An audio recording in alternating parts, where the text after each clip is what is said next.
Hi, I'm Brittany Bossuyt, and I am doing my presentation on designing the academic environment for post-secondary students with ADHD. So to begin, attention deficit hyperactive disorder is a neurodevelopmental issue that causes a combination of persistent problems such as difficulty paying attention, hyperactivity, and impulsive behavior. Students with ADHD are more at risk for having higher levels of stress, work impairment, social impairment, sleep disorders, depression, suicidal thoughts, anxiety, substance abuse, and much more. Students with ADHD struggle with their academic performance and overall well-being and are in need of ways to mitigate their negative symptoms. Environmental context directly interacts with individuals' neurobiology and to produce ADHD behaviors, thoughts, and actions, so it's important that we address environmental issues. For my thesis statement, it is designing the post-secondary environment to support the academic performance and well-being of students with ADHD. My research question is, how can the interior design of post-secondary environment improve students' academic performance and increase their quality of life? And my sub-questions are, how can the academic environment support learning and encourage concentration, reduce negative symptoms such as anxiety and depression that are associated with ADHD, and motivate students to engage in active learning and feel a sense of inclusiveness.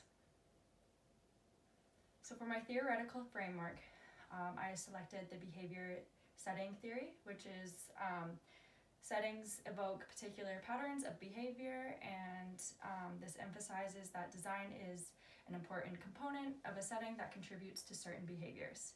So the connection to my thesis is that I am creating an academic environment or setting that evokes certain positive behaviors or behavioral patterns in students with ADHD so that it can lead them to a successful academic progression and better quality of life, and on the contrary, doing the opposite and creating an academic setting that does not evoke negative behaviors or behavioral patterns in students so that their negative symptoms don't hinder their academic progression and quality of life. So for my data collection, the purpose of it was to study and evaluate college students with ADHD and examine their personal experiences within the academic environment. My method was to form a 10-question survey with the use of SurveyMonkey. I then created a consent form and attached that to the survey at the beginning, and also provided a written summary of the project, and attached this to a link and added it to my Facebook page where it could be shared by others and they could click and participate. So for survey question 1, it was, have you been diagnosed with ADHD and have attended or are currently attending a post-secondary institution? So the answer is yes, 100%. If they did answer no, then I was able to filter them out of this survey completely because they are not the demographic I needed for this survey. My question 2 is, in your experience, do you feel the post-secondary classroom supported you with your academic performance and overall well-being?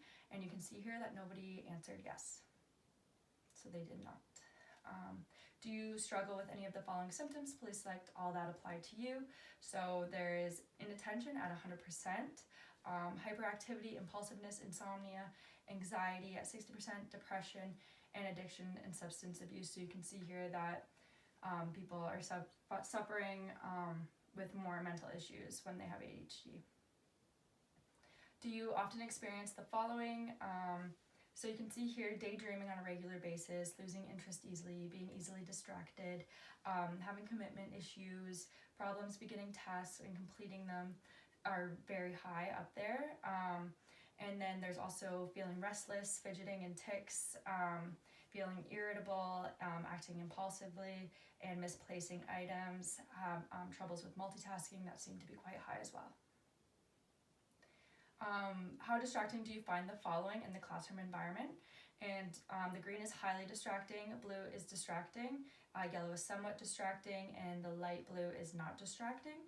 So you can see that classmates being too loud, being interrupted by the teacher or other classmates, excessive background noise, seeing movement in your peripheral views, feeling overcrowded are highly distracting, and then also feelings of restlessness and having to sit still and the poor temperatures are quite distracting as well.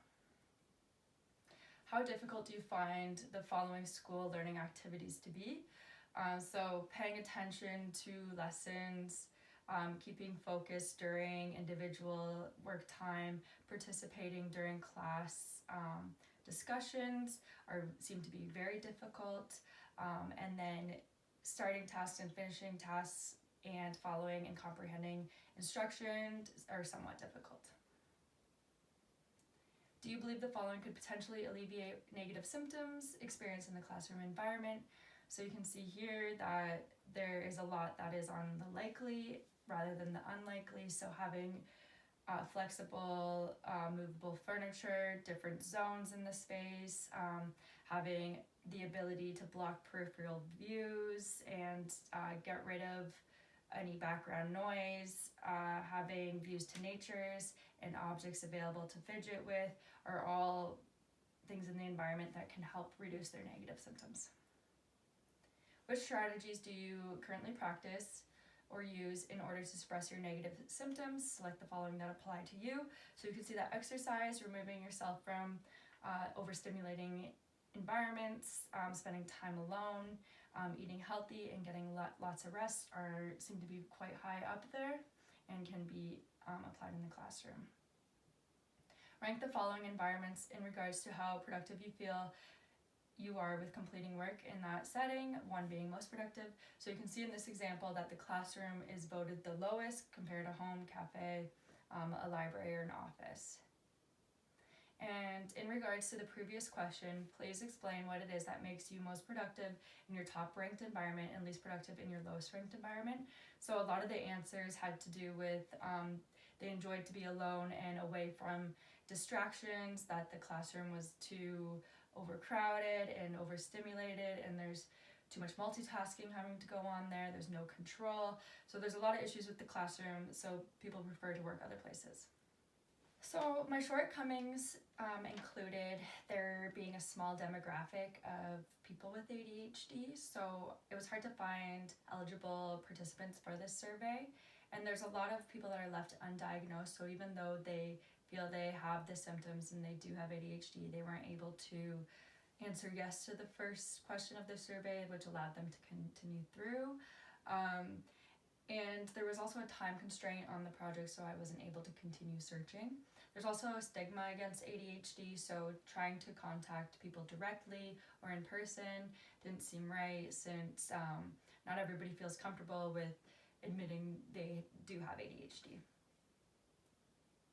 So my recommendations for design, so for an academic environment, it has to have a variety of different zones, so private, semi-private, collaborative, has a variety of flexible and movable furnishings, gives students the control to block peripheral views and background noise, control their lighting levels and the temperature levels, has views to nature and natural lighting, allows for free movement, exercise, fidgeting, eating healthy, and resting, allows students to work alone and quietly without any interruptions, feels spacious and not overcrowded, has all the proper tools and equipment available, has furniture that considers ergonomics and follows well-building standards to promote well-being, considers acoustics to reduce noise pollution, and feels more comfortable and homey.